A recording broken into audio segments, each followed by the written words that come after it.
আসসালামু আলাইকুম। প্রিয় ওয়ালাইকুম দর্শক, আসসালাম আপনা রহমতুল্লাহি।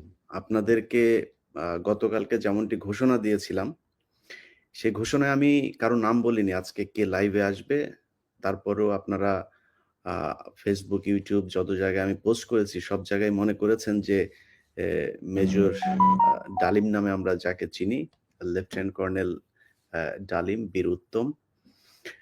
তিনি আমাদের সাথে উপস্থিত আছেন। আমি এই আপনারা সারা দেশের মানুষ যে অধীর আগ্রহ নিয়ে অপেক্ষা করছেন, আমি আপনাদের এই এ আগ্রহের সেই সময়টা আর বাড়াতে দিতে চাই না।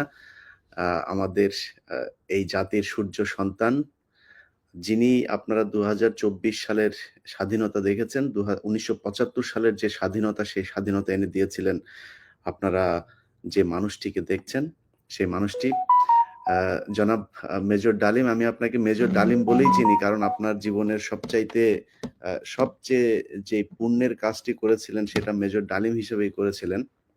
যে কারণে আপনাকে আমরা মেজর ডালিম হিসেবেই ডাকতে স্বাচ্ছন্দ্য বোধ করি। অ্যা আপনি জাতিকে অ্যাড্রেস করতে পারেন। ধন্যবাদ ইলিয়াস। আজ অনেক বছর পর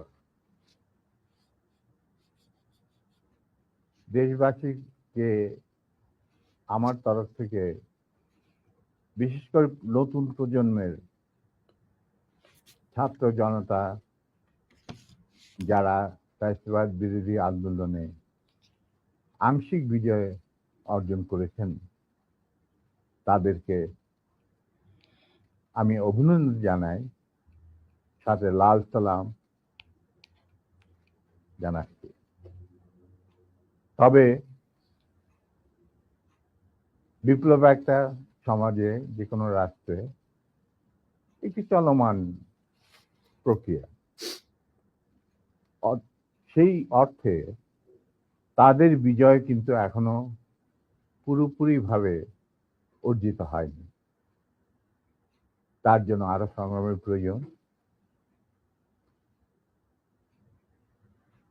পুরোপুরিভাবে অর্জন করার পর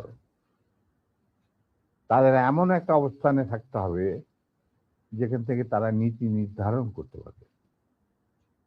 তাদের যে ইচ্ছা, চাহিদা, প্রত্যাশা, যার সাথে জনগণের প্রত্যাশা চাহিদা মিল রয়েছে, সেটা